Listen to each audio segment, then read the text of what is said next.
ফাহুয়া হুজ্জাতুন মিন হুজাজিশ শারঈ, শরিয়াতের যে দলিল হুজ্জাত, এর মধ্যে এটা একটা হুজ্জাত।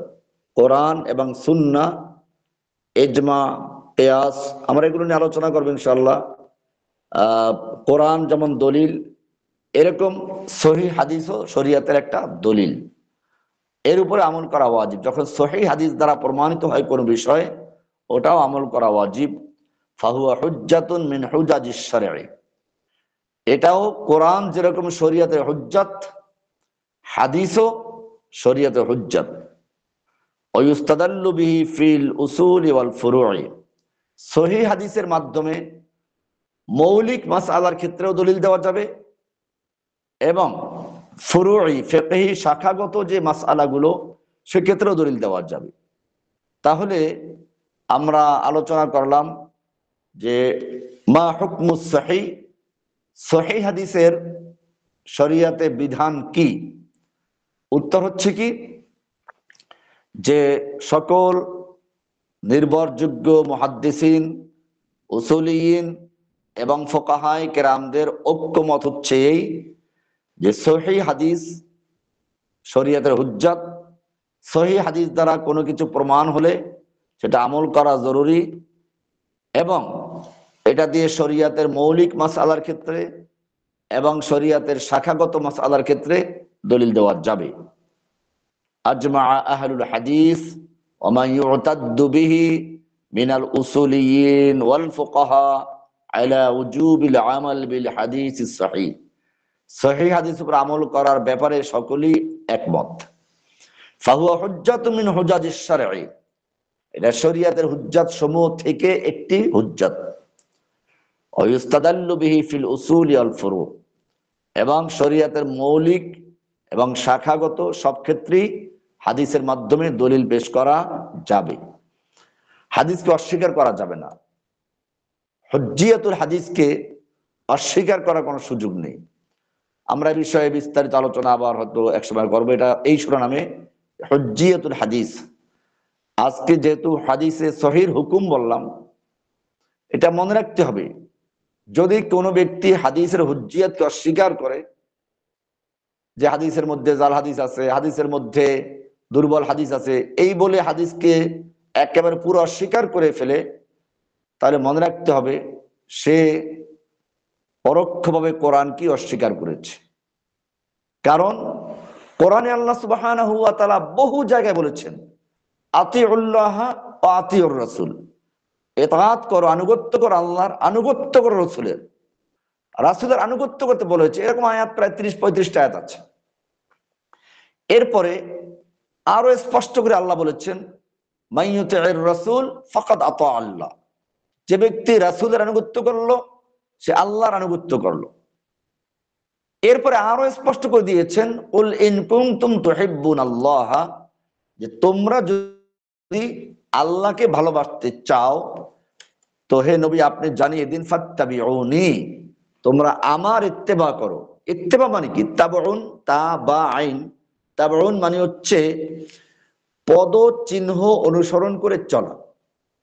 গরুর বাছুরকে পুরুষ হলে বলা হয় তাবিউন, আর মেয়ে হলে বলা হয় তাবিআতুন।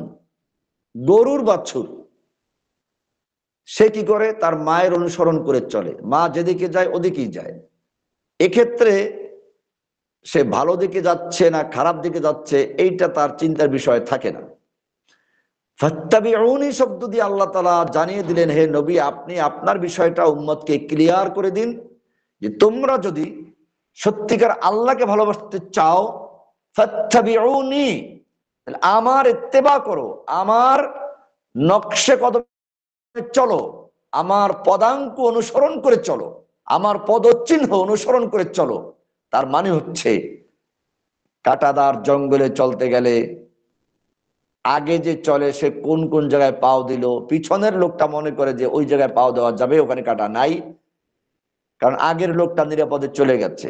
এই যে কাঁটাদার জঙ্গলে আগের লোকটাকে অনুসরণ করে পিছনের লোকটা তার পায়ে পা রেখে চলে, পায়ের যে জায়গায় রেখেছিল ওই জায়গায় চলে, এটাকে বলা হয় ইত্তেবা। আল্লাহ বলছেন ফাত্তাবিউনি, হে নবী আপনি বলে দিন, যদি তোমরা সত্যিকার অর্থে আল্লাহকে ভালোবাসতে চাও তাহলে আমার ইত্তেবা করো, আমার অনুসরণ করো, আমার পদাঙ্ক অনুসরণ করেছিল। তাহলে সেই পদাঙ্ক অনুসরণ করা মানে কি?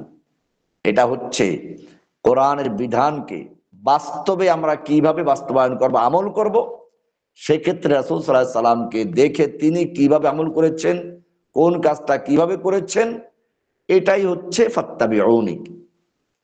আল্লাহ রাসূল সাল্লাল্লাহু আলাইহি সাল্লাম এইটাই ব্যাখ্যা করেছেন, সল্লু কামা রাআইতুমুনি উসাল্লি, তোমরা সালাত আদায় করো ঠিক সেভাবে যেভাবে তোমরা আমাকে সালাত আদায় করতে দেখতে পাচ্ছ। এটা কেন বললেন? ফাত্তাবিউনি, আল্লাহ বলেছেন আমাকে ইত্তেবা করো।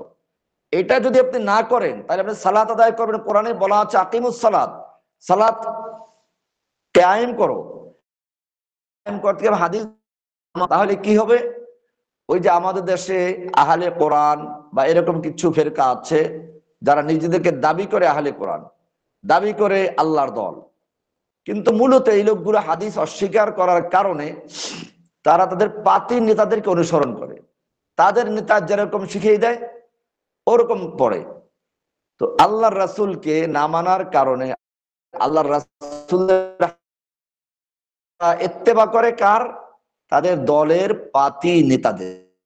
ওই পাতি নেতা যেরকম বলে এরকম সালাত আদায় করো, ওইরকম সালাত আদায় করে। এই দেখবেন একদল আছে এরকম তো ভণ্ডামি, এগুলো আল্লাহর রাসূলকে আল্লাহ তাআলা পাঠিয়েছেন মূলত কোরআনের ব্যাখ্যাদাতা হিসেবে।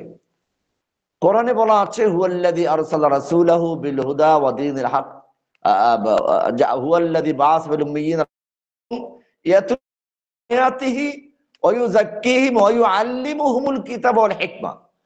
যে আল্লাহ তাআলা তার রাসূলকে পাঠিয়েছেন যে সকল দায়িত্ব দিয়ে, তার মধ্যে একটা হচ্ছে কিতাব তেলাওয়াত করে দেওয়া, এটা একটা ভিন্ন বিষয়। কাজেই তেলাওয়াত করা একটা দায়িত্ব। যদি এটাই তার শেষ কাজ হতো, যেমন ওই ভাইরা বলে থাকে যে রাসূল হচ্ছেন, নাউজুবিল্লাহ, যে রাসূল হচ্ছেন পিয়ন, একটা পিয়নের মতো।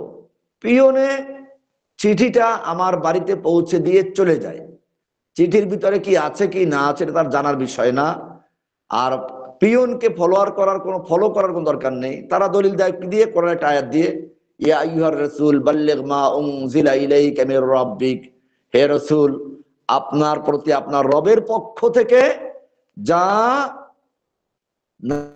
সেটা তাবলীগ করুন, পৌঁছে দিন। তার মানে আপনি পিয়ন। এরা এই কথা এই আয়াত থেকে বলে, কিন্তু তারা চিন্তা করে না কোরআনের যে আরো কতগুলো আয়াত আছে যেখানে রাসূল সাল্লাল্লাহু আলাইহি সাল্লামকে শুধু পিয়ন আকারে না, তাকে অনুসরণ করতে বলা হয়েছে, ফাত্তাবিউনি বলা হয়েছে, আমাকে ইত্তেবা কর বলা হয়েছে। আবার বলা হয়েছে মাইয়ুতির রাসূল ফাকাদ আতা আল্লাহ, যে রাসূলের ইত্তেবা করলো সে আল্লাহর আনুগত্য করলো।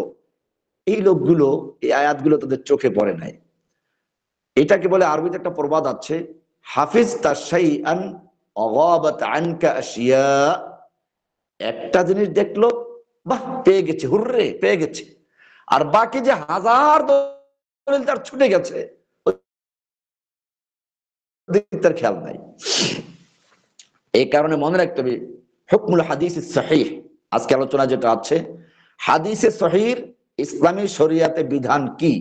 আমরা জবাব দিলাম যে সকল আহলুল হাদিস মানে মুহাদ্দিসিন এবং উসুলিয়িন, ফুকাহায়ে কেরাম এক কথায় উম্মতের যত রকমের মাকতাবে ফিকির আছে, হাদিস গবেষণা করেন যারা, ফুকাহায়ে কেরাম যারা, সকল উম্মত একমত যে হাদিস যদি সহি প্রমাণিত হয় তাহলে তার উপর আমল করা জরুরি, আমল করা ওয়াজিব। এটা হুজ্জাতে শরীয়তের একটা হুজ্জাত, অস্বীকার করার কোনো সুযোগ নেই।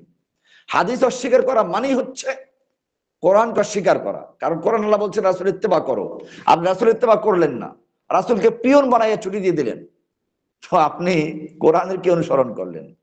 এই জন্য খেয়াল রাখবেন এরকম যে সমস্ত নাদান মূর্খ লোকেরা আছে এদেরকে সাবধান থাকা।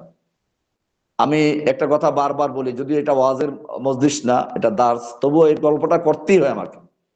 সেটা হচ্ছে এক দোস্ত ঘুমাচ্ছিল, তো বললো ভাই দেখো আমি একটু ঘুমাচ্ছি, তুমি পাহারাদারি করো আমার জন্য, ঘুমে কেউ ক্ষতি না করে। তো সজাগ যে বন্ধু দোস্ত দোস্তের নাকের উপর একটা মাছি পড়ছে, তো মাছিটাকে সে তাড়ালো, মাছি আবার বসে। কারণ মাছিরও অভ্যাস হলো, আপনি যদি তাকে না তাড়ান হয়তো সে এমনি চলে যাবে, কিন্তু আপনি তাকে তাড়াইলে সে আবার ওখানে বসবে। তো ওই লোক বারবার তাড়াচ্ছে, মাছি বারবার বসছে। এখন ওই সজাগ দোস্তের রাগ উঠে গেছে, বেটা মাছি বেয়াদব, তোরে দেখাই দেবো। পাথর একটা নিয়ে অপেক্ষা করছে। যেই না দোস্ত নাকের উপরে মাছিটা বসলো, আর জোরে পাথরটা মেরে দিল। মাছি কোন ফাঁকে উড়ে গেছে, দোস্তের কাম শেষ। ইসলামের কিছু নাদান দোস্ত আছে, নাদান দোস্ত, এরা মনে করে আল্লাহর কোরআনকে ভালোবাসে, কিন্তু আল্লাহর কোরআনে যে আল্লাহ বলেছেন রাসূলকে অনুসরণ করার জন্য, এখন রাসূল জীবিত নাই, তো আমরা রাসূলকে অনুসরণ করব কিভাবে? রাসূলের হাদিসকে দেখে। এটাই হচ্ছে উম্মতের গ্রহণযোগ্য সকল দল মত নির্বিশেষে সকলের ঐক্যমত। এর থেকে বিচ্ছিন্ন হয়ে যারা, উম্মত থেকে ছিন্ন হয়ে যারা কোরআনের অনুসরণ করার নামে হাদিসকে অস্বীকার করে, তারা মূলত সেই ইসলামের নাদান দোস্ত, যারা উম্মার একটা অংশকে আল্লাহর নবীর ইত্তেবা থেকে দূরে সরিয়ে ওদের পাতি নেতাদের ইত্তেবা করার পরামর্শ দেয়। আল্লাহ আমাদেরকে থেকে হেফাজত করুন, আমিন। ইনশাআল্লাহ আপনারা চাইলে বিস্তারিত আমি হুজ্জিয়াতুল হাদিসের উপরে আলোচনা করব, কোরআন থেকে হাদিস থেকে। কারণ রাসূল সাল্লাল্লাহু আলাইহি ওয়াসাল্লাম এই ধরনের লোকদের সম্পর্কে সতর্ক